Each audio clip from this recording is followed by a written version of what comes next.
The midday sun poured through the towering glass windows of La Belle Maison, one of the most prestigious restaurants in the city. The air smelled of fresh rosemary and baked bread, and every sound, clinking glasses, murmured conversation, seemed perfectly orchestrated. Among the suited guests and crystal chandeliers sat Ethan Cole, a billionaire known for his quiet demeanor and even quieter generosity. He wore a beige suit and a calm expression that concealed the storms of his past. To the world, Ethan had everything: money, influence, comfort. But deep down, he longed to find a reason to feel again, something genuine that couldn't be bought. That afternoon, his eyes fell on Sophie, a young waitress in her early 20s. Her uniform, teal vest, crisp white shirt and neatly tied hair was spotless, yet her shoes looked worn from long hours. She moved quickly between tables, her gentle voice barely audible over the hum of luxury. Unlike the other servers who smiled out of obligation, Sophie's warmth felt real. Every gesture carried sincerity. The way she helped an elderly couple to their table, how she knelt slightly to listen to them speak, or how she refilled a child's glass of water without being asked. Ethan watched quietly, intrigued. When she approached his table, he noticed the faint tiredness behind her polite smile. "Good afternoon, sir. Would you like to start with sparkling or still water?" she asked. "Still, please," he replied, observing her kindness as she placed the glass before him. He noticed a small bracelet on her wrist, simple beads spelling the name Liam. As the meal went on, Ethan remained unnoticed by the other diners, but Sophie's attention was gentle and precise. Then, in a fleeting moment, a glass slipped from her tray and shattered near Ethan's table.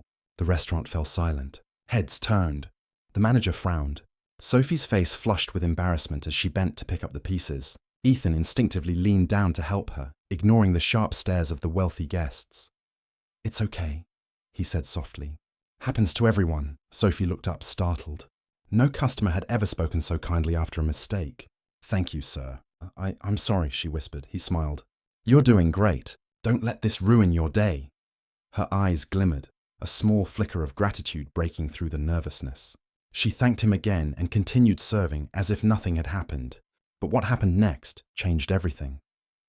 While Ethan was finishing his coffee, Sophie paused near the window. Outside, an old homeless man was huddled beside the restaurant wall, trembling in the cold. People walked by, pretending not to see him. Sophie hesitated, then set down her tray and quietly walked to the kitchen. Moments later, she stepped outside with a steaming bowl of soup and a small piece of bread wrapped in napkins. The man looked up, startled, as she knelt beside him. "You should eat this while it's warm," she said gently. From inside, Ethan watched the entire scene unfold. The other waiters exchanged whispers, and the manager shook his head in disapproval.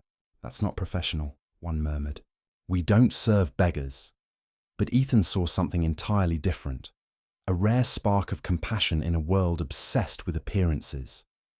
He felt something stir in him, something he hadn't felt in years.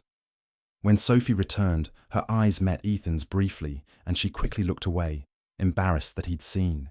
But his gaze was kind, reassuring.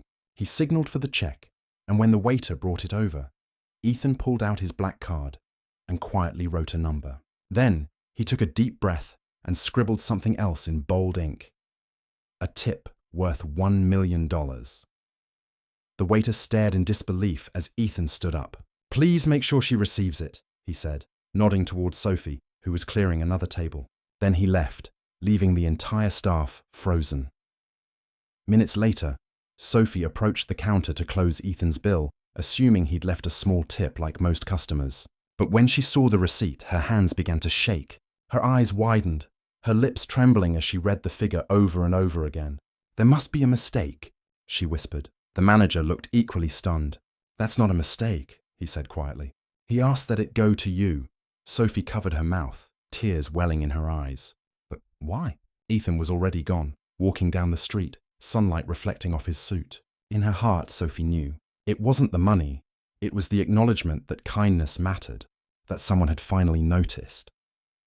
Later that evening, as the sun dipped low, Sophie returned home to a small apartment where her little brother, Liam, waited with his homework.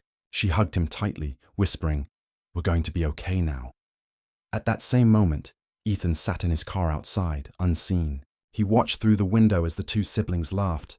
For the first time in years, he smiled genuinely. That day, he hadn't just left a tip. He had found hope in humanity again.